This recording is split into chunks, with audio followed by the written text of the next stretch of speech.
Encajar en los estándares nunca fue una preocupación para Ana María Cardona.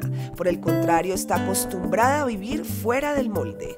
Esta es la historia de una mujer neurodivergente que decidió hacer las paces con sus emociones. Un episodio más en Vos Podés, el podcast, una historia más y una invitada maravillosa que nos acompaña el día de hoy. A ella tuve la oportunidad de conocerla personalmente en estos días. Era su seguidora, luego la conocí y dije, no me equivoqué siguiéndola, me convertí en fan de este mujerononón que tengo enfrente, porque además siento que es de esas personas que se atreven a ser ellas mismas en las redes y para eso se necesita. Ana María, mejor conocida como la rubia inmoral. Gracias, Tati, por tenerme acá. Muchas gracias. ¿Cómo te sentís? Muy bien, muy ansiosa también a ver qué va a salir de esto. Mira que estaba buscando información tuya, que además hay un montón en redes sociales y te han hecho muchas entrevistas.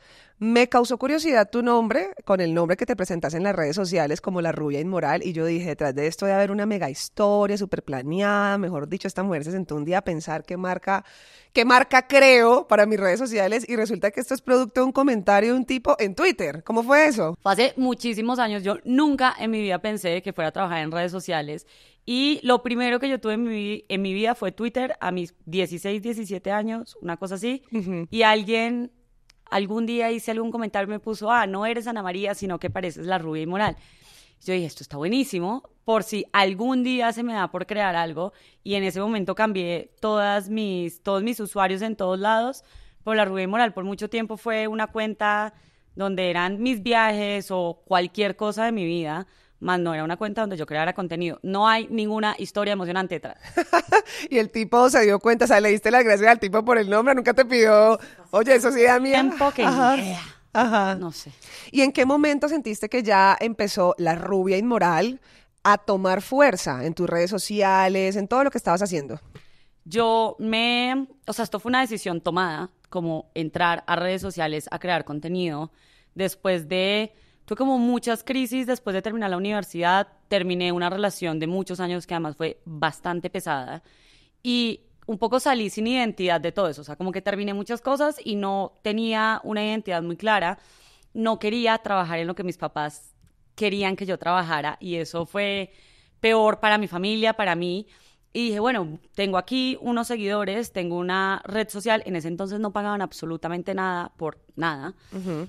Y empecé a crear contenido y me acuerdo que a mí al principio me conflictaba mucho la rubia inmoral y un psiquiatra que un día me dijo, ¿por qué le tienes tanto miedo a la rubia inmoral si es Ana María cuando más brilla? Wow. Y creo que ese fue el momento en el que dije, bueno, sí, esta voy a hacer yo en redes sociales y de pronto también me sirve para cubrirme de muchas cosas. Mencionaste ahorita a tus papás, venís de una familia de Manizales, súper conservadora. ¿Cómo era como esa estructura antes de lanzarte al ruedo en las redes sociales? Pues yo creo que siempre fui la niña como perfecta un poco. Uh-huh. Siempre fui como que me destaqué mucho en el colegio, en la universidad también. Y mi papá, pues, es como la primera generación que salió de la pobreza extrema. Entonces tenía muchas cosas puestas encima de mí. O sea, él aspiraba a que yo fuera demasiadas cosas y me dio demasiadas oportunidades para que yo fuera como esa mujer que iba a brillar o en la política o en algo relacionado con eso en Colombia. Y pues para eso me criaron toda la vida. O sea, Manizales es súper conservador, mi familia es muy conservadora y un poco los estándares con los que nosotros crecemos en una ciudad como esa son unas cajas muy chiquitas en las que además una persona neurodivergente como yo desde chiquitas estaba pateando, esto no me sirve, pero ¿qué hago con esto? Okay. Y fue, digamos, difícil, pero yo siento que mis papás siempre supieron que tenían alguien especial ahí. Okay. Que no les iba a hacer mucho caso al final de cuentas. Y hasta donde pudieron, como que dijeron, bueno, de pronto sí. Y ya después fue como esto va a ser un caso perdido, o sea, un caso perdido entre comillas. ¿Pero fue como que te rebelaste en algún momento o ellos ya veían como luces y decían, nuestra hija no se va a dejar como llevar por el camino de nosotros, como queremos soñar? Yo siempre he hecho lo que se me ha dado la gana, pero lo que se me ha dado la gana un poco iba como con los ideales de ellos. Entonces como que hasta ahí estuvieron tranquila y me acuerdo que el día que le dije a mi papá que me iba a crear contenido a Bogotá, Ay, Dios. porque en Manizales no era tan fácil, me dijo, ok, te vas, pero te vas a tu suerte. O sea, yo no te voy a pagar este chistecito, esto, hasta aquí llegó mi ayuda. Yo le dije, listo. Y nunca se me va a olvidar que mi mamá me dijo, ¿por qué no compras el tiquete de regreso de Bogotá de una vez? No. Pues porque ella dijo, ¿cuánto va a durar Ana María en Bogotá? 15 días. Y pasó todo el tiempo. ¿Y tenías gente acá? ¿O simplemente te lanzaste al ruedo y dijiste, o sea, lo que sea que tenga que pasar? Alguna vez vine a hacer un conversatorio y una chica que después se volvió mi amiga me estaba maquillando. Ajá. Y después yo estaba buscando una habitación para quedarme mientras tanto, mientras veía si conseguía cómo vivir en Bogotá. Y ella me escribió y me dijo, vente a vivir aquí con mi esposo y te dejo la habitación. En ese entonces era muy barato. Y esa es la única plata que yo tenía. Entonces le pagué la habitación, me vine, nosotros no nos conocíamos de mucho, pero dije como, esta fue la oportunidad que me dio el universo, tomo esta oportunidad o pues me quedo en Manizales. ¿Qué año era? Eso fue hace, yo creo que 6, 7 años. No Todavía, sé, 7 bueno, años. sí, eran fuertes, pero, o sea, no tenían No. como ese boom, o sea, muy arriesgada voz, porque es que no, todo el mundo no monetizaba, no era algo como tan estructurado como lo es ahorita. No, y las agencias no pagaban. O sea, me acuerdo que la primera campaña que a mí me llegó en la vida fue 150,000 pesos. Ok. Te sentías millonaria. No, sabía que eso no iba a significar nada. Pero y era algo. como, pucha, esto, pues imagínense, 150,000 pesos y eran un montón de acciones, iba a ser complejo. Y Sí. fue complejo al principio. Mencionaste la palabra neurodivergente. ¿Qué es eso? La neurodivergencia son como los cerebros y las personas que no encajamos como en esa normalidad, entre comillas, que la sociedad quiere que todo el mundo actúe. Es un concepto, digamos, que tiene bastantes grises, pero entran también mucho las personas con trastornos. Y yo fui diagnosticada hace muchos años con un trastorno afectivo bipolar. Entonces, mi cabeza es una cabeza neurodivergente, que quiere decir que tal vez actúa de una forma o no se acopla a las normas o al cómo debe ser de las personas, entre comillas, normales.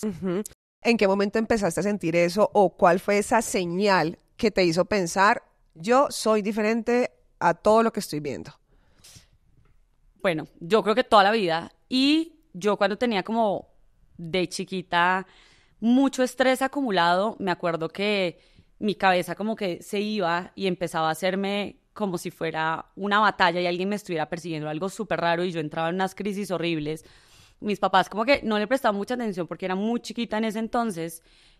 Yo nunca encajé en nada, pero también mis papás dijeron como es rebelde, pero como la rebeldía iba con que me iba bien en el colegio, era como, bueno, esto no está tan grave. Y nunca fui realmente dentro de lo que mi grupo se le permitía, muy diferente a eso. Y una vez yo hice la universidad en España, y una vez estaba en el apartamento sola, me acosté a dormir, y cuando me desperté como en una película, por así decirlo. Y me salí del apartamento a tocarle a los vecinos a decir que estaban robando mi cuarto. No.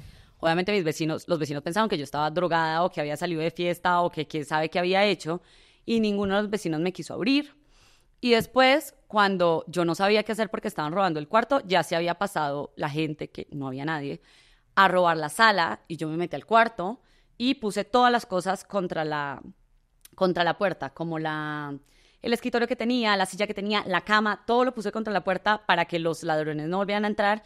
Y yo vivía en un piso 14, 15 y dejé la ventana, la puerta yo tenía una mini terracita abierta, y mi cabeza, sin pensar en matarse, porque yo honestamente no estaba pensando en hacerlo, decía como, bueno, si los ladrones vienen, yo me tiro para acá, o sea, me tiro por este balcón, como pensando que pudiera tirarme y caer parada. Ese fue el primer episodio consciente muy grave que tuve. ¿Qué edad tenías? Tenía 19 años. Ok. Y cuando chiquita yo puedo darme cuenta de estos mismos episodios mucho más controlados porque era más chiquita y no tenía tantos recursos. Y esto me pasó una semana entera. Después llegó mi roommate, se sentó, me acuerdo que movió mi colchón al cuarto de ella, y yo me levantaba y estaba en un tubo. Entonces estaba en un tubo y no podía gritar. Pasó todo eso, me metí a buscar los síntomas en Google, dije, pucha, tengo lo peor del mundo. Y llegué a Colombia, me acuerdo que a unas vacaciones, y a hacer unas prácticas de la universidad. Y mi jefa en ese entonces era la esposa de un psiquiatra y me dijo como, yo le conté lo que me había pasado, un poco riéndome también, y dije, ¿quién sabe qué me habrá pasado? Y ella me dijo como, esto no es normal y una persona no pasa por estas cosas normalmente. Y fui al psiquiatra, ese psiquiatra fue la peor experiencia de mi vida, pero digamos que ahí empezó todo el proceso de entender que muchas cosas que yo creía que eran normales no le pasan a nadie. Ok, pero entonces en ese momento donde dijiste que llegó como tu amiga a acompañarte en aquel momento, como que asumiste, dijiste, es un mal momento, ya se me va a pasar, tu amiga le dio la importancia respectiva a la situación, o sea, estás como asustada porque es que es un suceso que realmente, pues, es extraño. Yo me desperté otra vez sola porque mi amiga estaba en Madrid de Ajá. vacaciones. Y pues nada, yo la llamé, le conté, llamé a mis papás también, les conté, y a todo el mundo le pareció raro, pero honestamente siento que nadie le dio en ese entonces la importancia. Lo que se sabe hoy de salud mental y de trastornos es muy diferente a lo que se sabía en ese entonces, y siento que ahora también es una charla más común, pero la negación que había antes de no voy a aceptar que mi hija tiene esto, no voy a aceptar que mi amiga está pasando por esto, pues era denso, o sea, era preferible decir, no, le pasó algo, tenía mucho estrés y por eso se salió de la realidad, que además, esto es algo que le puede pasar a cualquier persona, independientemente que tenga un trastorno o no. Si tú tienes un pico de estrés muy alto y no le das al cuerpo lo que necesita, descansar y comer, te vas a salir de la realidad. Y no quiere decir que tengas un trastorno, vas a volver después y vas a estar, entre comillas, bien. Entonces, puede ser, o no sé si pensaron que podía ser como un caso aislado, o sea, le pasó porque tenía mucho estrés. Fin. Ok, sí, no le dieron la importancia que requería. ¿Y en qué momento ya fuiste diagnosticada y ya empezaste como a meterte en ese mundo, a investigar, a revisar, a conocer, incluso a informarlo en tus redes sociales? Como un año y medio después, yo me fui a vivir a San Francisco un tiempo, estaba en una relación muy grave y llegué a unas vacaciones otra vez muy delgada. Muy delgada es, yo creo que yo no pesaba ni siquiera 40 kilos y todo el mundo me vio y dijo, esto está rarísimo. Y empecé a perder la movilidad del lado izquierdo del cuerpo. O sea, como que todo este lado izquierdo yo no tenía fuerza ni siquiera para coger, no sé, un vaso o lo que fuera. Me llevaron al médico, me empezaron a hacer un montón de estudios, pensaron que tenía algo en la cabeza como que se estaba yendo para atrás porque empecé a tartamudear, no Wow. hablaba casi, estaba demasiado delgada, no tenía fuerza en la mitad del cuerpo. Y eso fueron como un mes y medio, 2 meses de exámenes, hasta que la médica les dijo a mis papás como, llévenla a un psiquiatra. O sea, lo único que hay aquí es que necesita volver a un psiquiatra. Y ahí empecé con un psiquiatra en Manizales, pero yo no hablaba. Entonces No. fueron como los primeros mes y medio de una persona que se sentaba ahí a decir 3 palabras y a responder lo básico y ya estaba. Ahí empezamos como a darnos cuenta que tenía una depresión crónica, un trastorno, por lo menos como la bipolaridad, no se llega de la noche a la mañana y no se llega sin antes tener un montón de exámenes médicos, porque en realidad puede estarle pasando algo a tu cabeza, un tumor o alguna cosa diferente a que tengas un trastorno. Te hacen exámenes de sueño, bueno, hay otro montón de cosas que hay que revisar antes. Y después ya cuando entras en psiquiatría se demoran años en darte un diagnóstico de estos, porque además te tienen que ver en subidas y en bajadas, hablando Claro. específicamente de un trastorno afectivo bipolar, y que un psiquiatra vea a alguien en una subida es pues Muy difícil. difícil. Y ahí yo dije, bueno, voy a empezar como en esto. Yo creo que o sea, yo he tenido esta cabeza y este cuerpo toda la vida. Y cuando empecé a investigar acerca de trastornos, yo dije, obviamente depresión crónica no tengo, o sea, yo tengo unas subidas despampanantes, que no sabía que eran subidas tampoco. ¿A qué le llamas subidas? ¿Qué son subidas? Las subidas son como los estados de manía, entonces tú estás o en estados de depresión o estás normal o estás subida. Para mí la subida tiene muchas escalas. Entonces puedo estar un poco más enérgica, puedo estar hablando un poco más, puedo estar un poco más salida a la realidad sin ningún tipo de connotación, y cuando ya te vas a la manía es cuando ya estás completamente salido de la realidad, salido de la realidad. Y normalmente en esos estados hacia arriba, tú crees que puedes hacer cosas que normalmente nunca haces. O sea, yo me acuerdo que en San Francisco yo salía a trotar 2 horas y media. ¡Wow! Cuando en mi vida cruzaba un gimnasio o absolutamente nada. Estás como súper enérgica. Y normalmente como presionas a tu cuerpo a hacer cosas que no haces normalmente. Esto para bien o para mal, porque digamos las personas con trastornos afectivos bipolares tienden mucho a las adicciones y tienden mucho como a irse a excesos con todo, con las compras, con que lo pasé todo también. O sea, me acuerdo que en la universidad yo me gastaba toda la plata de la semana, mis papás me empezaron a transferir solamente a la semana porque yo me la gastaba toda. Y yo prefería, o sea, como la adrenalina que yo sentía cuando me iba de compras y me gastaba todo, a mí no me importaba que después en la semana no tuviera con qué comer. Sí, perdías como la percepción de la responsabilidad, o sea, se me va a acabar, necesito... ¿Qué otro tipo de adicción encontraste ahí? Yo era súper fiestera, muy fiestera. O sea, si a mí me invitaban de lunes a lunes de fiesta, podía ir de lunes a lunes a fiesta. Y yo nunca lo había visto tampoco como un problema, porque la verdad es que mi entorno era así. O sea, y éramos un montón de peladitos que vivían solos, además en Bogotá. Y la vida se nos daba así. Todos los días Sí, teníamos estabas plan. joven, no le veías cuento a eso raro. Y creo que para mucha gente no tiene cuento y puede ser una etapa, pero para otras personas puede ser como el hoyo a estar muy abajo. Y evidentemente el alcohol es algo que a ti te deprime sí o sí. Entonces al otro día tú estás en una depresión por culpa de los excesos del día anterior. Entonces es como un ciclo muy, muy heavy. Yo no dormía casi, podía pasarme hasta las 4 o 5 de la mañana sin dormir en la universidad. Y tenía periodos en los que podía ir a la universidad todos los días y otros periodos en los que no podía pararme de la cama porque físicamente no podía pararme de la cama. Bueno, ha sido un aprendizaje. Claro, esos son las subidas. Y a lo que le llamas bajadas es ¿qué? Como etapas de depresión, yo tengo ideales además suicidas. Entonces, no todas las personas que tienen ideales suicidas se han intentado suicidar y no todas las personas depresivas tienen ideas suicidas. Ok. Esto es algo que es también muy específico de cada cabeza. Y en las bajadas también, o sea, no te quieres parar de la cama y no quieres hacer cosas mínimas como bañarte, como tener tu espacio medianamente limpio, como salir a dar una vuelta. Te aíslas normalmente y buscas, por lo menos en mi caso, yo siempre he controlado mucho la comida y la comida era la forma en la que yo intentaba hacerme daño también, porque uno siempre busca como hacerse daño de alguna forma para liberarse. Entonces, si mi cuerpo no comía, yo sabía que lo estaba debilitando más. Y esas para mí son las bajadas. Las bajadas y las subidas para cada persona se ven totalmente diferentes. No hay una cosa, aunque sí hay unas características, entre comillas en general, creo que a todo el mundo le pasa muy diferente.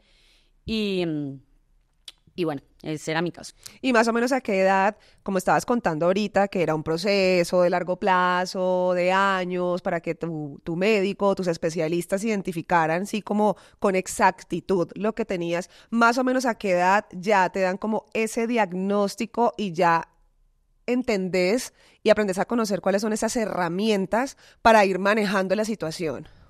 Creo que a los 2 o 3 años de estar en psiquiatría y de estar medicada. Yo duré muchos años medicada. Igual, siento que mi psiquiatra siempre supo y siempre tomé estabilizadores. Toda mi vida tomé estabilizadores, pues toda mi vida no, todo mi proceso psiquiátrico tomé estabilizadores. Que, bueno, eso es otra historia porque los medicamentos y yo es otra historia. Ok, y en ese momento ya dijiste, esto es lo que tengo. ¿Tu familia cómo lo recibió? ¿En qué momento ya ellos dicen, ok, ya sabemos lo que tiene y de esta forma vamos a acompañarla en el proceso? ¿Cómo se comportaron ellos? ¿Cómo fue la relación con ellos? Al principio, creo que entra todo el mundo en un estado de negación horrible. Sobre todo porque cuando tú te metes a Google y revisas como una persona bipolar, pues pucha, te sale que, o sea, 2 años de vida es mucho cuento, que no vas a poder trabajar, no vas a poder tener familia, todo es muy difícil para una persona bipolar además. Y pues lo primero que pasa es la negación de no quiero que mi hija tenga esto. Creo que la negación de uno también y sentirse con mucha rabia por habitar como un cuerpo y una cabeza diferente, eso también me pasó a mí. Creo que a mis amigas también les pasó lo mismo. Y no fue hasta como mi segundo intento de suicidio que mis papás ya dijeron como, bueno, esto está muy denso y nos va a tocar como o acompañar o pues es que no sabemos qué más hacer. Dicho esto, toda mi familia tiene bastantes antecedentes de trastornos mentales. Por parte de mamá y por parte de papá. Entonces, sí puede ser raro, o sea, como que me quiero negar a que esto le está pasando a mi hija, pero no es ajeno del todo porque pues aquí nos estamos viendo todos la cara. Uh-huh. Y dijiste que eso fue en el segundo intento. ¿Cuántos intentos has tenido? 2. Okay. Yo creo que siempre he tenido una cabeza, ahora no. O sea, la historia mía en este momento es muy diferente. Uh-huh. Pero creo que mi cabeza era una tortura desde muy chiquita. O sea, desde muy, muy chiquita. Y darme cuenta de que estaba ya muy cansada cuando ya era muy grande fue de las cosas más difíciles. Y estoy completamente segura que las personas que tenemos ideas suicidas y que estamos pasando por un momento muy denso, en realidad no queremos acabar con nuestra vida, sino que queremos acabar con el cansancio y con el sufrimiento de intentar incluso actuar normal en un mundo que no te quiere recibir como eres. Es un tema, juepucha, que muchas personas pueden estar atravesando, pero en secreto. O sea, como debajo de la cobija, porque todavía sigue siendo tabú. O sea, a pesar de que estemos hablando de las emociones abiertamente y ya el tema se haya como fresqueado de alguna manera, sí, es que hay una negación. Pero ¿cómo sentís, por ejemplo, cuando de pronto una persona le dice a otra, vos sos una bipolar? Esto es bipolar, o sea, realmente hay que estar diagnosticado para uno ser bipolar. Hay gente que tiene comportamientos diversos, variados, no sé cómo llamarlo, cambiante, y es que mi amiga es una bipolar, esta vieja es una bipolar. ¿Eso cómo te suena a vos? Pues yo creo que todavía no entendemos muchas cosas y parte creo que de aprender acerca de salud mental, que eso es un tema de todos. Uh-huh. O sea, vivimos en un país como Colombia que siempre ha estado en guerra, donde la desigualdad es tremenda, donde estamos muy normalizados con la violencia, donde los derechos básicos humanos no son una regla general. No hay una sola persona en un país como estos que pueda decir que es normal. O sea que hablar de salud mental es un tema de todos y es un tema de todos también como sociedad. Y creo que parte de todo esto es la ignorancia y de seguir targeteando a la gente. Una de las vainas que yo hablaba mucho con mi psiquiatra era que, pues, todos, como bipolares, esquizofrénicos, personas que tienen TLP, depresivos crónicos, todo esto también nos han retratado mucho en el cine y en la literatura como algo, bueno, malísimo, uno, o sea, seres humanos incapaces de muchas cosas, Uh-huh. y dos, caricaturescamente también, como caricaturas también. Sí. Entonces, obvio, la gente se toma muy a la ligera estas cosas, sí, porque es básicamente como nos han retratado toda la vida. A mí me parece muy importante que, claro, las personas que trabajan en salud mental hablen, pero fue pucha que los pacientes empiecen a contar también cómo ven el mundo y qué es lo que están haciendo para poder atravesar sus vidas. Es valiosísimo y creo que eso es una conversación que va a ser, bueno, de pronto no me voy a tomar a la ligera todo eso, o de pronto no voy a creer que es un insulto. Okay. Yo, honestamente, en este punto de mi vida, no creo que sea un insulto. Uh-huh. Soy una persona diversa, como hay millones en este país. Está bien. De estadísticas, ¿qué sabes? O sea, respecto a esto que estás diciendo, millones de personas en este país, ¿te has puesto como a investigar y darte cuenta de estadísticas importantes? Pues eso te digo, no hay una sola persona en este país que pueda decir que es normal. Es imposible. Nosotros tenemos un historial de guerra y un historial de desigualdad que sí o sí nos está afectando. No hay una persona que, si no tiene sus derechos básicos cubiertos, pueda ni siquiera pensar que tiene algo de salud mental, y la pobreza en este país es una vaina gigantesca. Eso por un lado. Dos, sé que en Caldas las personas con trastornos afectivos bipolares son mayores porque se solía relacionarse mucho entre familiares. Okay. Y creen, esto es algo que en medio se ha investigado, que tiene también que ver ahí desde los genes. Yo no estoy tan de acuerdo un poco con esto, Uh-huh. pero puede ser una de las razones. O sea, de nuevo, todos los casos son diferentes y todas las personas pueden tener un historial diferente. Y, por ejemplo, en pandemia creo que no en Colombia no se han hecho estudios de esto, pero, por ejemplo, México el 80% de las personas como diagnosticadas con bipolaridad quedaron en desempleo o en la calle. Y claro, o sea, entiendo, para una persona un encierro con una neurodivergencia no fue la cosa más fácil del mundo entero, porque nosotros tenemos unas cosas que necesitamos, como salir a dar un paseo, como tener contacto con otras personas, que igual son básicas de todo ser humano, pero cuando coges a una persona con trastorno, pues eso son cosas que sí o sí tiene que hacer. Y hablando de encierro, ¿cómo viviste la pandemia? Eso fue un miedo para todo el mundo, porque Claro. yo vivía sola acá y yo no me quise ir para la casa de mis papás. Y mi psiquiatra me dijo como, loca, tenés que irte, ¿eh? Me dijo incluso como, vuelve con tu ex. Y yo, no voy a volver con mi ex. Y me dijo, tiene que haber alguien en tu casa. O sea, no me importa, yo estoy monitoreándote, pero necesito que estés con alguien. Y yo le dije, no, yo creo que yo voy a poder hacer esto sola. Y este hombre como fue, pucha, me dijo, bueno, listo. En cualquier caso, yo puedo hacerte un papel que te trasladen a cualquier lado. Yo le dije, no va a pasar nada.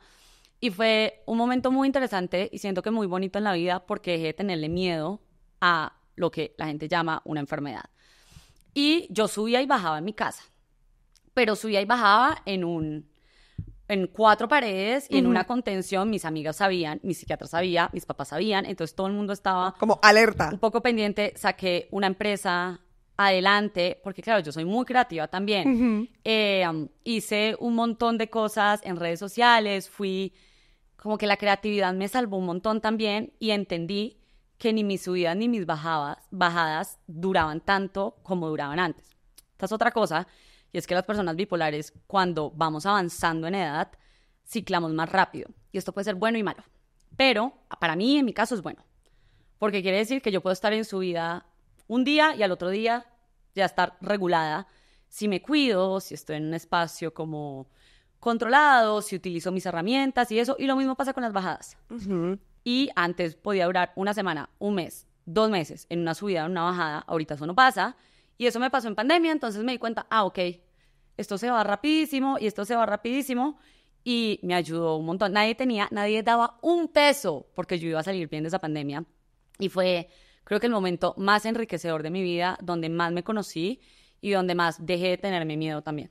Te felicitó tu psiquiatra, me imagino. Él dice como yo ni siquiera sé cómo denominarte a veces, y yo, una persona que se puso a trabajar en ella. ¿Qué Espectacular. más? Pero vení, que para eso hay que conocerse un montón, Ana María. O sea, yo te escucho y veo que hablas de tus ciclos, tus momentos, tus subidas, tus bajadas. Sentís que te conoces a un punto tan alto, porque es que o sea, yo me desconozco todos los días de mi vida, pero siento que en el caso tuyo has aprendido a conocerte súper bien, como que hay algo que te avisa en tu cabeza, en tu comportamiento, en tu entorno, no sé, me va a pasar esto, tengo que tener cuidado con esto. ¿Sentís que estás en ese punto? O sea, ¿ya identificás como las señales para contenerte, para controlarte, para cuidarte? Sí, y creo que, o sea, uno sabe cuando te triggerea algo y te va a bajar o cuando empiezas a subir. No sé si todo el mundo, pero dame yo un ejemplo, sí. un ejemplo. No sé, me triggerea algo hacia abajo. Puede ser que tuve una semana donde todo me salió mal y hubo una cosa que específicamente del trabajo donde me dijeron que era una cochinada y eso me tiró para abajo. Eso puede ser algo que desencadene, asumamos, algo que me genere más tristeza o que me genere no me quiero parar de la cama o lo que sea. Y las subidas en mí no tienen como algo que me triggere, pero les quiero contar una historia. Y es que no solamente yo me doy cuenta, digamos, todo el mundo a mi alrededor se da cuenta cuando yo empiezo a subir o cuando yo empiezo a bajar. ¿Sí? Claro, porque si bajo, entonces empiezo a dejar de responder el celular. Si subo, estoy hablando un montón y hablo a veces de cosas muy chistosas que no son nocivas, no sé qué. Yo me obsesiono con vainas. Ok. Entonces, mi última obsesión en París fue con los agujeros negros. No. Yo investigué un montón acerca de los agujeros negros y estuve, de verdad, mucho tiempo invirtiendo en los agujeros negros. Y un día me desperté. Alejandro ya sabía que yo venía como muy Alejandro subida, es tu esposo. Mi esposo. Ajá. Y empecé a hablarle un montón de agujeros negros. Y Alejandro estaba ese día súper cansado y dijo como, fue pucha. Ana María empezó a hablar de agujeros negros y normalmente lo que él hace es quedarse al lado mío y escucharme. Y hacerme preguntas y los agujeros negros. Y yo normalmente me regulo, a veces me pongo a pintar, a veces vamos a dar un paseo y, digamos, cuando estoy así, que es muy notable, se sabe que no me puedo ir de fiesta. no me incites a comprar, y yo lo sé, y pues como que todo el mundo lo sabe. Ajá. Como que hagamos cosas contenidas el día de hoy, que al otro día ya voy a estar bien. Y este hombre estaba ese día cansado, lo que fuera, y me dijo que comprara los muebles de la casa. Dios, Ana María, tengo miedo. Y me pasó la tarjeta. Y él estaba en su mundo, y yo solamente le hablaba, y le hablaba, y le hablaba, y honestamente él no me estaba poniendo atención. Entonces yo hice todas las compras. Cuando a la semana siguiente empiezan a llegar las cosas, No. miren, compré todo rosado uno. No. Y nosotros habíamos contratado una diseñadora de interiores. Entonces Alejandro dijo, ¿cuál es el peligro de esta situación? O sea, No hay María ninguno. tiene una lista de cosas que tiene que comprar, va a comprar esa lista de cosas, fin. O sea, esto es todo lo que hay que hacer. Confió, él confió. Y yo le hablaba, porque yo le decía, mira, ¿y qué te parece si en vez de esto hacemos esto y no sé qué, bla, bla, bla, bla? Y él como, Dale. sí, lo que quieras. Cuando empiezan a llevar las cosas, lo que más le insultó fue, oigan, compré, eso era como un mazo así de acrílico que no funcionaba para absolutamente nada. Yo pensé que era un espejo, no era un espejo, era una vaina de acrílico, como un rectángulo de acrílico que me había costado 400 euros. Y Alejandro decía como, marica, Ana María, ¿qué es esto? Entonces al principio se puso muy bravo, y cuando uno baja, o sea, ya se regula y se da cuenta que hizo mariconadas, la culpa es horrible. Ay, Entonces yo me Dios. empecé a sentir muy nerviosa y con mucha culpa, hasta que después cogió y me dijo, esto fue culpa mía. Ay. Yo me debí haber quedado escuchándote acerca de los agujeros negros. Sí. O ponerme a comprar las cosas contigo. Fin. ¿Quién lo mandó a dejarte ahí como, mejor dicho, al azar para que hicieras todo? ¿Y hoy cómo estás? No, muy bien. Te Yo sentís llevo súper bien. 4 años en un proceso hermoso de conocerme y de entenderme desde otro lado muy diferente a Ana María, que tiene un trastorno afectivo bipolar. Y eso me ha ayudado mucho a ver que, uno, que cabemos todos en esta existencia, y dos, que somos seres humanos maravillosos con unas capacidades increíbles. Tuve la oportunidad de conversar con vos. Estábamos en un evento, ahí conocí mucho más de tu historia, o gran parte de tu historia, y me compartiste algo que quiero retomar hoy en la conversación porque me gustó mucho, y era acerca de tu primer libro y de ese momento en el que estabas pasando por una situación muy difícil y la gente no lo sabía. Sí, bueno, yo escribí mi primer libro hace 6 años, creo que ya, 5 o 6 años, que se llama Pastillas y Cheesecake de Limón, y esta es una novela de autoficción. Y en esa novela de autoficción, un poco yo la narro desde lo que estaba viviendo en ese momento, que era una angustia tenaz y unas ganas de no vivir así a secas. Y cuando me pasaron varias cosas, cuando yo entrego el primer manuscrito, mi editora me dice, no puedes matar a la protagonista, porque la protagonista eres tú. Y tú no puedes darle a tu audiencia eso. Y me dijo también, y yo no voy a dejar que escribas eso tampoco, porque no me interesa que lo escribas. Yo estaba muy brava, porque ya no me había dejado como pasar ese final, porque yo honestamente no tenía ningún apego a la vida de ningún tipo. Y en ese momento yo estaba en una crisis, yo llevaba una crisis todo el año, posiblemente varios años ya, pero ese año había sido muy intensificada y había tenido como mucho estrés por diferentes cosas. Y yo entrego el libro y a los 15 días me intento suicidar. Yo le mandé un mensaje a mi psicóloga, le dije como, esto no es culpa de nadie, no sé qué, bla, bla, bla. O sea, Y ella, ¿como te despediste? un poco sí, porque la gente empieza a buscar culpables o una razón puntual cuando alguien decide como levantar la mano sobre sí mismo. Ok. Y me acuerdo que el contacto de emergencia en ese momento era mi mejor amiga, que es Verónica Reyes, que es psicóloga también, y ella llegó con su esposo a mi casa. Yo estaba tirada en la cama, me llevaron a la clínica. Yo estaba bien ida, pero sí me acuerdo de un momento en el carro. Puede que esto sea cierto, puede que esto no sea cierto, puede que esto sea una visión desde otro plano, no sé, que ella como me puso en las piernas y me lloraba, o sea, como me lloraba ahí. ¿Tu amiga? Sí, me lloraba y me lloraba mucho ahí sobre las piernas, y me decía como por favor no, que debe ser una situación súper angustiosa. Llegué al hospital, fue tenaz, o sea, me acuerdo que bueno, es un hospital muy conocido de esta ciudad, y le pedían a mi mejor amiga, le pidieron dónde está la prepagada de ella.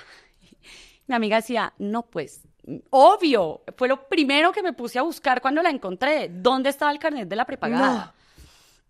Y me iban a devolver, Y Verónica les dijo como... No, por favor. O la ingresan o la ingresan. Y dijo como, y lo que sea, igual los papás pagan, bueno, lo que sea, que eso es una de las realidades más grandes de este país. Y es que si no tienes los privilegios, a ellos no les importa, a nadie le importa. Y entré al hospital, estuve inconsciente. Un día casi, mi mamá llegó, mi papá estaba muy ocupado, llegó después, mucho después. Y cuando llegó mi mamá, le dijeron que pues me tenía monitoreada porque podían pasarme muchas cosas. Lo primero era que mis riñones podían dejar de funcionar, lo segundo era que mi corazón se podía parar y lo tercero era que mis músculos se podían relajar tanto por la cantidad de pastillas que me había tomado que yo no iba a poder volver a caminar nunca. ¿Qué pastillas te tomaste? Eran antidepresivos, o sea, eran las mismas pastillas psiquiátricas que yo me tomaba todos ¿Muchas? los días, muchísimas, y con la suerte de que no me pasó nada. Ay, no, Dios es muy grande. No me pasó absolutamente nada. O sea, nada es nada. Y cuando me desperté, fue muy difícil también en el hospital porque me querían mandar, o sea, mi prepagada negó mi hospitalización en un psiquiátrico. Entonces me iban a mandar a cualquier otra clínica. Increíble. Y me acuerdo que una enfermera se acercó a mi mamá y le dijo, si ustedes se llevan a Ana María ya, la van a violar. Así, a secas. Wow. Que después me di cuenta que es una realidad que pasa mucho en los psiquiátricos con las mujeres. Ay, no. Y que hay unas historias tenaces de cosas que pasan en estos centros que se supone que están para ayudar a las personas. Y lo único que terminan es violentándolas más o revictimizando a personas que ya están pasando por una situación muy grave. Entonces mis papás firmaron todo para que yo me fuera para la casa. Los médicos le dijeron como, me acuerdo que le decían a mi mamá, usted sabe que si la saca de la casa ya se va a matar otra vez, ¿no? Así le decían. Y mi mamá llorando les decía, yo sé que no lo va a hacer. Ay, Como, no. yo sé más de mi hija que lo que saben ustedes. Y bueno, eso empezó, yo salí y a los 15 días tenía el lanzamiento de mi libro. Dios, Ana María. Además de esto, yo me había hecho daño como una semana antes de hacer como el intento de suicidio y tenía las manos destrozadas. Te habías cortado. Con cuchillas y estaba muy, muy grave las manos, muy, muy grave. Y yo me había mandado a hacer un vestido sin mangas. Y me acuerdo que llamamos a la diseñadora y le dijimos como, no sé, eran como 3 días antes, como tienes que inventarte algo. Pero yo no podía salir a verme con un montón de gente con las manos así. Y me acuerdo que mi editora me dijo, cancelamos el lanzamiento del libro, o sea, como yo no tengo ningún problema, cancelémoslo. Claro. Y yo no, yo creo que yo sí soy capaz con esto. Y estuve en el lanzamiento fue privado, bastante privado, pero a la semana siguiente tuvimos una firma de libros en la Nacional. Yo pensé que iban a ir 3 gatos. O sea, yo nunca en mi vida me esperé las filas que habían y la gente no sabía que yo había acabado de estar hospitalizada. Wow. Entonces fue complejo, sobre todo porque yo todavía no me sentía preparada para contarle a nadie y sabía que las redes sociales son muy lindas en muchas cosas, pero si algo he aprendido yo de todos estos años es a no abrirse cuando a uno todavía le duelen las cosas horriblemente. Y eso es una forma de cuidarse, porque la gente va a haber mucha gente muy linda que va a ser empática contigo. Y otros que no. Y va a haber mucha gente que lo único que quiere es tirarte para abajo. Entonces no estaba preparada y creo que fue la mejor decisión que tomé en mi vida. Creo que nunca, sí lo he contado en círculos muy cerrados, es la primera vez que lo cuento tan abiertamente. Pero lo lindo de esta historia es que en ese final de ese libro, que es hermoso, y que dice que cuando ya no me quedaba nada, yo me saqué las ganas de vivir, después eso fue lo que pasó. Y aquí me ven ahora, teniendo una vida increíble, porque es increíble, y viéndole lo lindo absolutamente a todo. Era un presagio. Sí. Estabas vaticinando tu buen momento que estás experimentando ahora. Eso es muy lindo, Ana María. ¿Y cómo recibiste a toda esa gente? O sea, ¿cómo fue, sobre todo para tu corazón y para tu mente, ver que a pesar de ese momento tan difícil que estabas viviendo internamente, mucha gente creía en vos y no lo sabías? Pues pucha, yo creo que a mí las mujeres me han salvado un montón de veces sin saber que me están salvando. Wow. Y creo que cada vez que yo amo a los desconocidos, y amo a los desconocidos porque yo soy de las personas que cree que todos estamos aquí para salvarnos. Todos. Con una palabra, con una historia, con una ayuda, cuando alguien te cede la fila y tú estabas de afán y la otra persona no sabía por qué. Y en ese momento me di cuenta que eso lo anclo con un libro que estoy leyendo en este momento que se llama Conversaciones con Dios, que él dice que él solamente nos manda ángeles, que cuando nos demos cuenta que somos un regalo y que las otras personas son un regalo, nos vamos a dar cuenta que aquí solamente nos mandan ángeles. Y para mí eso fue ese día y todo lo que me ha pasado después para mí han sido ángeles. Amo escucharte y amo como percibir esa transición, que yo le llamaría más bien evolución, porque es que de verdad te brillan los ojos, o sea, te brillan los ojos y siento como que hay un orgullo muy poderoso en vos que dice, pucha, o sea, yo pude salir de esto o manejar esto, como lo quieras llamar, pero se te nota en la mirada, o sea, se te nota que realmente te sentís como muy bien de contar, pucha, yo estaba pasando por esta vaina tenaz y ahora estoy muy bien. ¿Cómo es tu relación con el amor? Porque es que además tenés tu esposo, que lo publicas en las redes sociales, que todo el mundo lo conoce, que además es divertidísimo. ¿Sentís que él ayudó muchísimo en todo este proceso tuyo? Sí, y yo tengo muchas historias que contar. Cuando yo recién conocí a Alejandro, llevamos como 3 o 4 meses, llegó también Paleta a mi vida. Paleta es mi primer perrito rescatado, que yo estoy segura que lo rescaté en una subida. Estaba un poco subida, me metí a Instagram, vi la publicación de este perrito que lo iban a matar si no lo sacaban a esa hora. Ay, no. Yo dije, tráiganlo para acá. Y Paleta hoy en día es el rey de la casa. Sí, mío. Y cuando Paleta llegó, que era un perro que estaba desnutrido, que tenía demasiados problemas, yo me empecé a obsesionar con el perro. Y a obsesionarme también con mi esposo. Que en ese momento no era mi esposo, no, era mi novio. Y yo le hablaba mucho a mis amigas de mi perro y de mi esposo. Y en ese momento tenía un nuevo apartamento. Entonces era mi perro, mi esposo y el apartamento. Eran tus 3 temas de conversación. Todo el tiempo. Hasta que un día una amiga me hizo notar y me dijo, tú estás obsesionándote. O sea, como que te notamos una conducta obsesiva. Entonces yo fui corriendo donde mi psiquiatra y le dije, estoy obsesionada. Estoy obsesionada, necesito que me digas cómo dejo de estar obsesionada.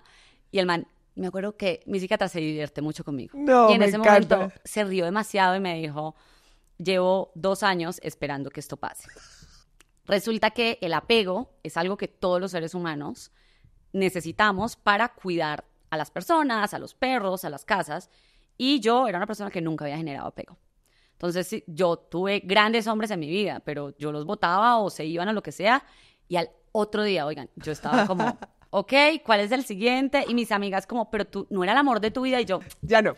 Ya no, obviamente no. Y todo el mundo era como... Y no te daban ni tusas, ni nada. Nada, o sea, yo podía estar triste 2 días y yo no generaba... Y ya, como bueno, esto se fue. Súper desprendida. Pero con todo. Entonces, para mí era muy fácil dejar todo, amistades, trabajos, todo. Y cuando empecé esta etapa, mi psiquiatra me decía... No lo puedo creer. A cualquier otra persona, yo le diría, ok, tenemos que trabajar esto. A ti, Quédate hacele, ahí. vieja. Me dijo, hacele. Es la primera vez que veo que generas apego por algo o por alguien. Y me dijo, y te vas a regular. Como te has regulado con las otras cosas, te vas a regular.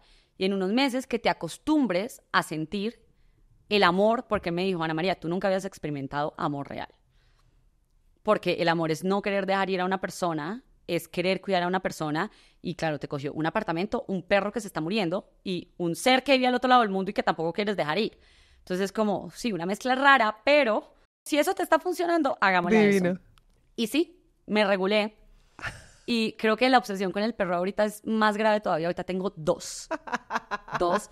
Pero entonces te obsesionaste con este amor y de qué manera te transformó, o sea, de qué manera esa relación aportó positivamente a tu vida. Yo creo que me ha dado mucha seguridad y me ha dado diversión. Yo soy una persona muy aburrida, contrario a lo que parece en las redes sociales. No. Muy aburrida. No me parece.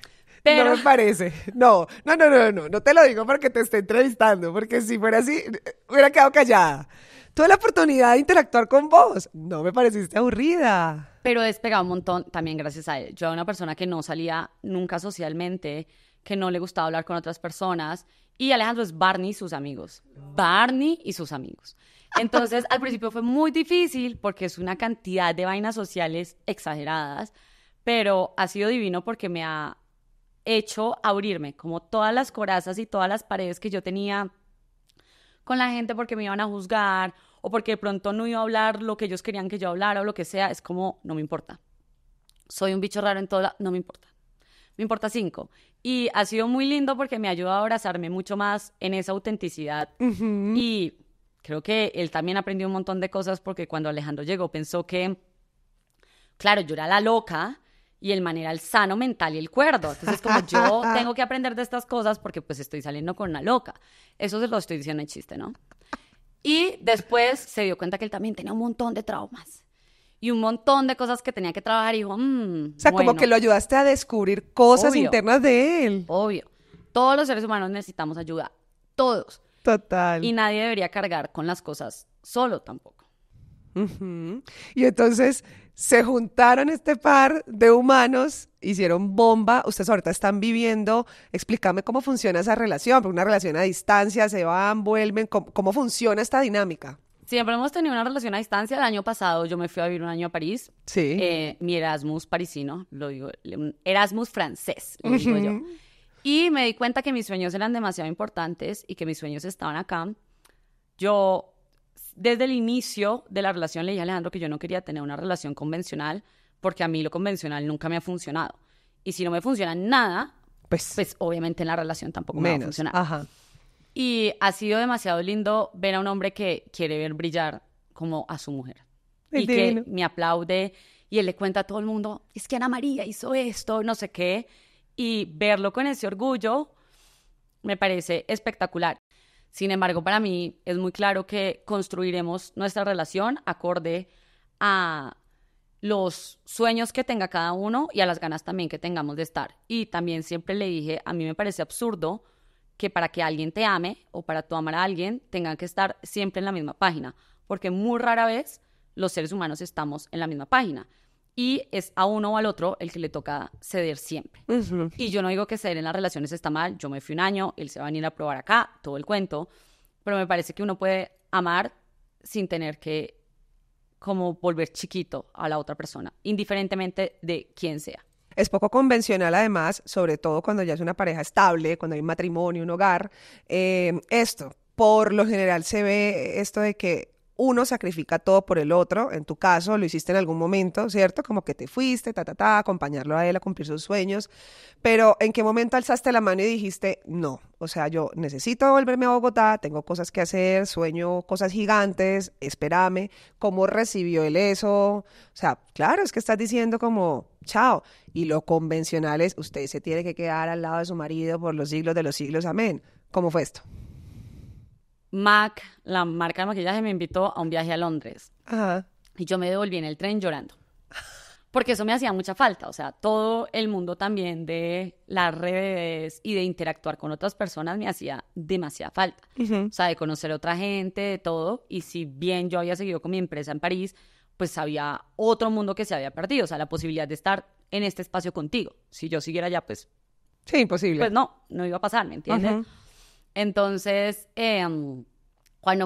miren, aquí es cuando les digo que todo el mundo son ángeles. Cuando me estaba devolviendo en el tren a París, la chica que estaba al lado era una polaca y yo estaba, oigan, llorando, pero A mares. despedazada. Y la pelada me dice, necesitas hablar con alguien, de pronto lo que necesitas en este momento es un desconocido. Ay, la amo. Y yo le dije, sí.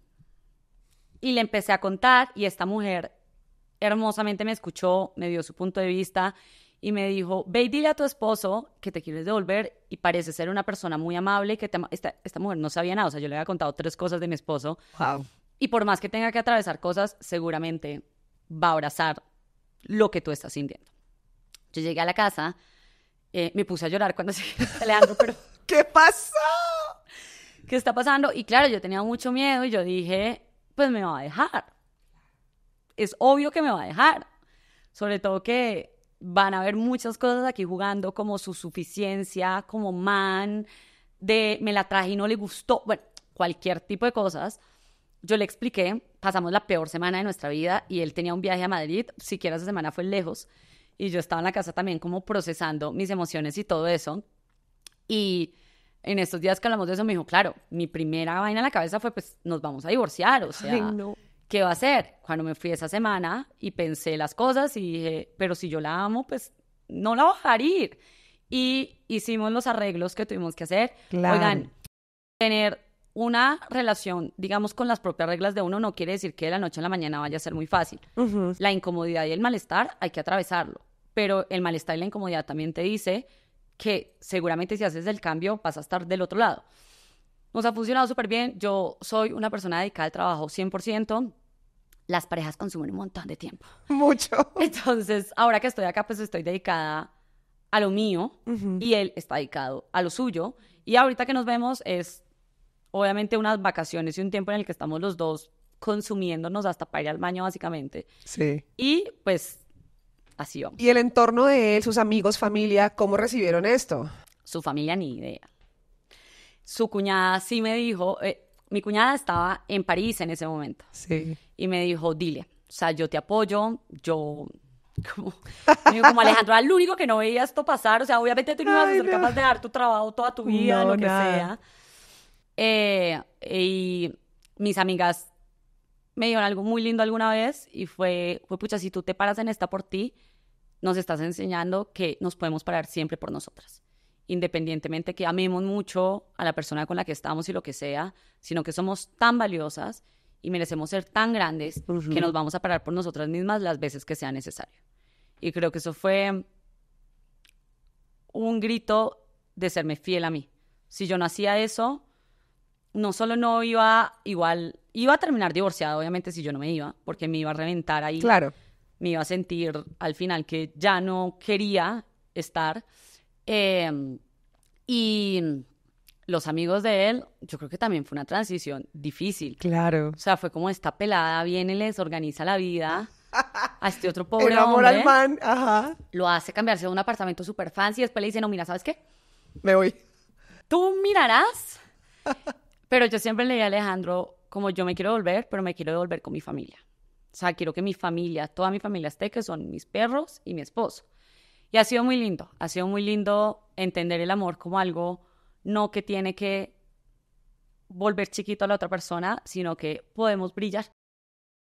Y todas estas conversaciones que tenés con vos misma, todos estos comportamientos, estos actos de rebeldía, revolucionarios, o como le quieras llamar, los has hablado abiertamente en tus redes sociales.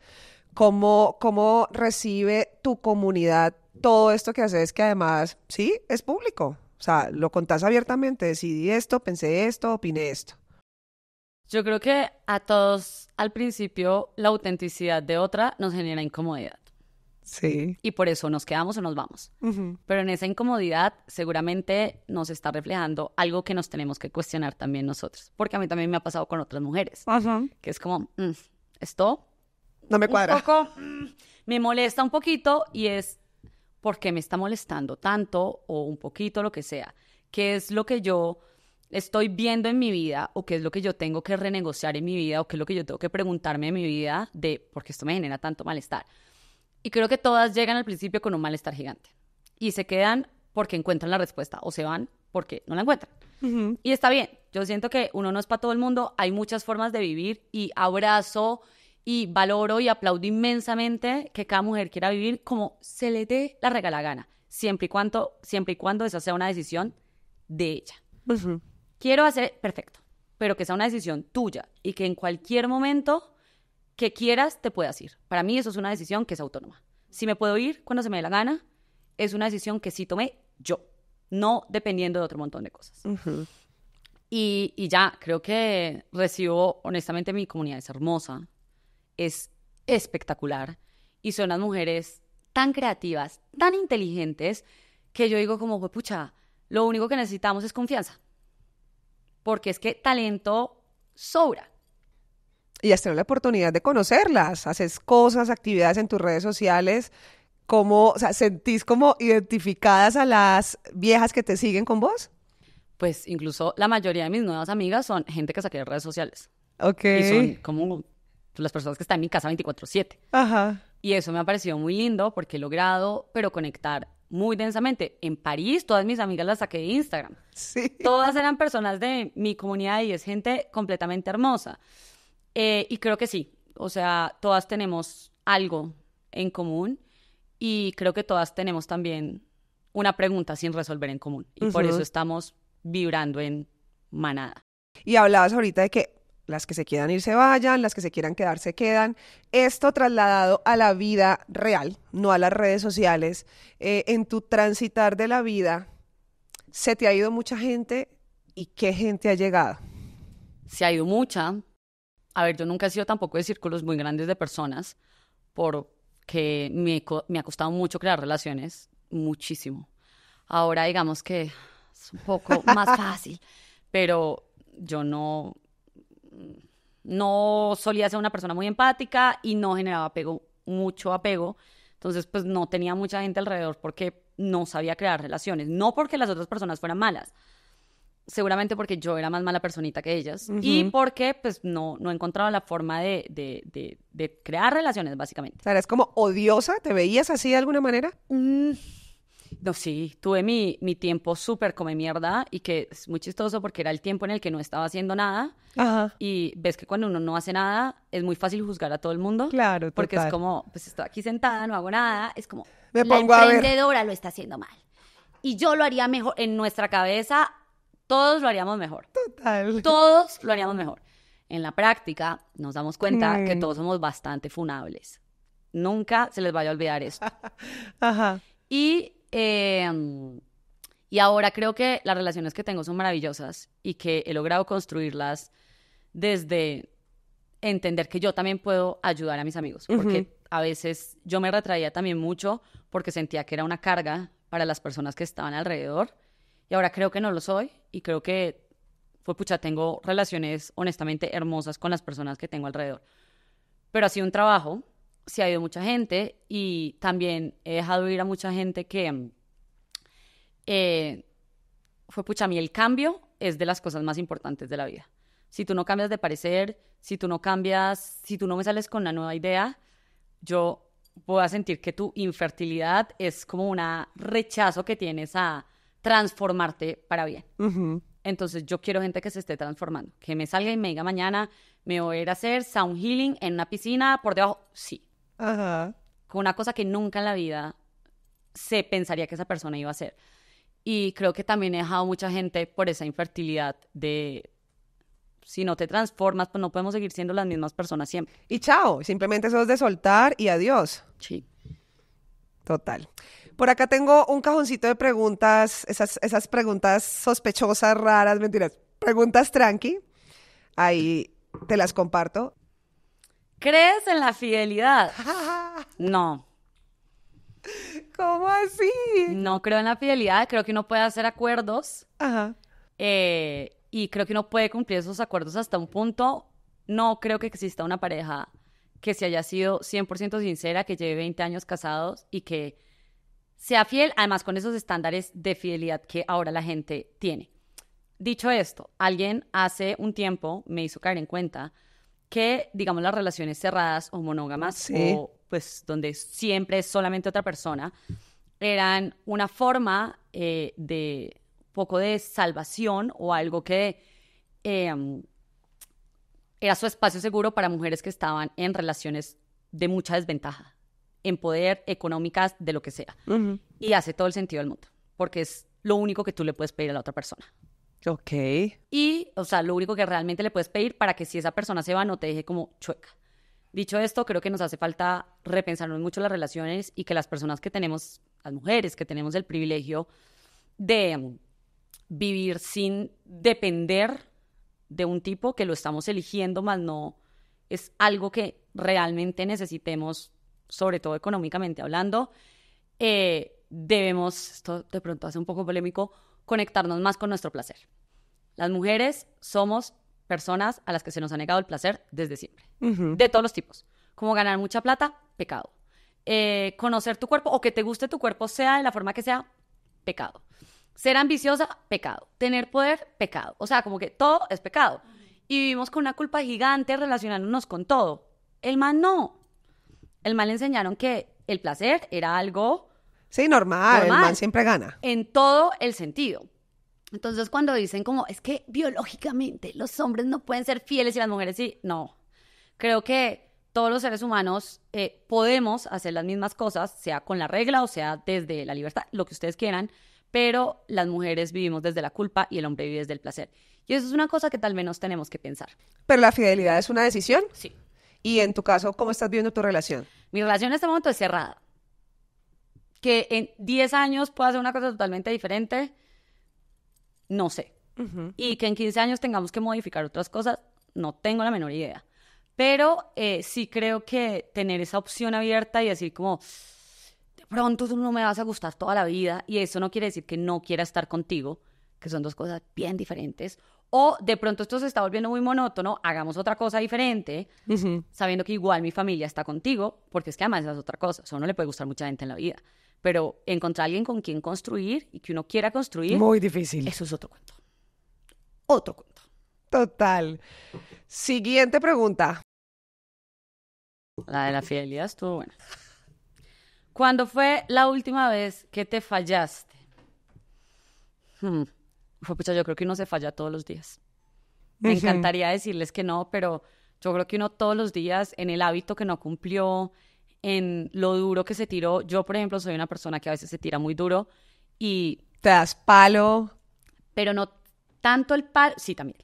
Pero en estos días hice una lectura de registros akáshicos, ¿no? Pues estuve en que me leyeran los registros akáshicos y la pelada me decía que no era nunca necesario dar el 100 así nos dijeran que esa era la regla. Porque cuando tú das tu 100 te quedas sin nada. Entonces ya no puedes dar más o ya no te puedes estar en un espacio seguro si tú lo quieres estar. Y yo siento que soy una persona que hasta que no está en la cama o en el hospital o cuando ya está como, oh, pucha, no puedo más, no dice que no. ¿Das tu 100? Y eso fue algo que me quedó resonando mucho, porque creo que poner límites también, incluso en lo que damos, es completamente necesario. ¿Sabes que a mí me cuesta poner límites? Mira que a propósito de esto, hablaba con una amiga en estos días y me decía, Tati, hay límites energéticos. No entendía de qué me estaba hablando, porque claro, el límite convencional es decir, no, el que es audible. No me gusta, no quiero, muchas gracias, o sí, o esto sí, o este pedazo sí, y este resto de pedazo no.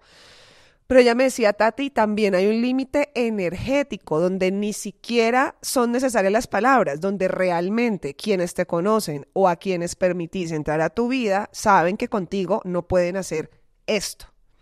Esa parte a mí me cuesta. No sé, no tengo ni idea de dónde se saca, o sea, no tengo ni idea cómo se construye, pero es como, ¿de qué manera? Y te lo pregunto además, ¿de qué manera logras tener esos límites no verbales con la gente? O sea, ¿hasta qué punto la gente sabe, con Ana María puedo hacer esto, puedo hacer este chiste, este sí, este no, esta vaina no le gusta, no se la propongo, esta sí? ¿Sentís que tenés esos límites energéticos con la gente? Creo que esos los tengo más claros que los otros. ¿En serio? Sí. No. A mí el de te invito a esto, ese me cuesta más. No. O hacemos este proyecto, yo soy una persona que se carga con 800,000 proyectos, cuando soy un ser humano pues que tiene una energía y un tiempo limitado. Claro. Pero los otros, ¿sabes qué? Siento que cuando uno vive, o sea, yo digo, y sobre todo a mis amigos, o sea, no a todo el mundo, obviamente uno guarda sus cosas con gente que no conoce y todo eso. Pero con mis amigos yo soy muy franca con todo lo que yo pienso y soy. Y les digo que mis amigos son muy diversos. Y yo soy la izquierdosa tira piedra y mis amigos son todo lo opuesto y no importa. O sea, ellos saben hasta dónde llegan conmigo incluso en esas cosas, pero es porque yo jamás en la vida me callo. Si algo me incomoda o si tengo un pensamiento. Si yo estoy en mi espacio seguro, y eso lo he aprendido recientemente, mi espacio seguro permite la diversidad y permite mi opinión y la respeta. No siempre la compartirá, pero no importa. La respeta. Y creo que eso se trata, y de eso se trata, porque a veces también nos ponemos estamos como en un grupo que todo el mundo parece unas ovejas y de ahí no sale nada. Todos igualitos. Ni siquiera el límite. Ok. Es difícil. Sí. Me cuesta. ¿Qué piensas del futuro? Esta es una pregunta que me encanta que me hagan porque ahorita sí pienso en el futuro. ¡Ay, divina! O sea, ahorita sí es como me emociona. ¡Qué Antes nota! nunca la vida me emocionaba. Yo sí soy de las personas que cree que las cosas van a salir mejor de lo que pensamos. ¡Wow! Y creo que el mundo en los ojos de las personas que lo quieren ver así siempre ha estado mal. Siempre ha estado muy mal. Siempre las crisis han existido, siempre nos estamos yendo a la mierda, si lo queremos ver desde ahí. Pero la capacidad también que tenemos de asombrarnos y descubrir cosas nuevas todos los días es para mí la sensación más hermosa del mundo, y saber que esas cosas por descubrir y asombrarnos no se van a acabar mientras tengamos existencia, porque son experiencias ilimitadas, se me hace la vaina más maravillosa del mundo. Entonces, para mí el futuro será descubrirlo con asombro de todas las cosas que puedan pasar, navegar la crisis, porque todos los seres humanos tenemos crisis. Oigan, yo le digo mucho a mis amigas cuando me dicen, es que tengo muchos problemas. Todo el mundo tiene problemas. Sí. Todo el mundo tiene problemas. No eres un ser excepcional porque estás teniendo problemas. Y de eso no se trata la vida. La vida se trata más de buscarle por el otro lado con el asombro, como descubrir y asombrarse. Yo creo que años atrás, por nada del mundo me has dado esta respuesta. No. O sea, eso es espectacular. Y la última. última. Define tu concepto de fe. Esto es otra cosa que tampoco nunca en la vida les hubiera dicho antes, porque yo era la persona que no creía en nada. Creo que somos una energía gigante, o sea que todos somos Dios. Y como todos somos Dios, todos tenemos el poder de expandirnos o achiquitarnos lo que queramos. Y todos estamos conectados con todos también, porque somos solamente una cosa entera. Entonces, lo que le hacemos al otro, no lo hacemos a nosotros. Lo que le decimos al otro, no lo estamos diciendo a nosotros. Y así nos vamos moviendo. Creo que somos seres inmensamente milagrosos y que podríamos hacer un montón de cosas si no estuviéramos viviendo tanto desde el miedo y desde la pantalla del celular. ¿Tenés alguna religión? ¿Vivís alguna religión? No, pero soy espiritual en muchas formas. Creo en los ángeles. Creo que el universo me da señales muy hermosas a través de ellos. A mí siempre me están cuidando. Oigan, yo caigo parada en situaciones en las que uno nunca esperaría que un ser humano cayera parado. Las 7 vidas del gato, aterrizas de una. Y soy muy afortunada. Y creo que esa fortuna no es mía, sino que tengo un montón de gente como enderezándome el camino todo el día. Es como, no, por aquí sí, por aquí no. Y sí, y mi fe es un poco encontrarme con las otras personas. Esta versión tuya, espectacular, ¿ya la identifica tu entorno? Te estoy hablando puntualmente de tu familia. ¿O sentís que cuando vean este episodio se van a sorprender y van a decir, wow, cómo se transformó el pensamiento de Ana María? No, mi mamá se lee todos los libros que yo me leo. O sea, ha sido muy bonito vernos desde ese lado. No, esto abiertamente es algo que, sobre todo desde hace 2 años, lo he estado diciendo más para afuera, pero todo, oigan, o sea, yo un día fui a instalar un cristal con una ballena imaginaria en un círculo de meditación y todo el mundo sabe, o sea, mis papás saben, es como, no, bueno, a veces mi psiquiatra sabe también. Por si se me está preguntando, mi psiquiatra también sabe. ¿Y cómo vamos a hacer con ese psiquiatra para que te dure eternamente, Ana María? No sé, Alejandro piensa lo mismo, es como, no, y el señor tiene un backup o algo. Y yo como, cálmese. Yo puedo, yo voy a poder sola cuando él no haga parte de esta tierra. Ya me dio las herramientas suficientes. Te tengo un regalo que yo siento que es una frase que te identifica. O sea, ¿están vos en este momento de la vida? Ay, qué hermoso, miren. Primero vos y que el mundo espere. Me encanta. Literal. Me o encanta. sea, Muchas ese es gracias. un planner que te lo quiero regalar para que lo llenes, para que compartas todas tus ideas y todas esas cosas que tenés en la cabeza.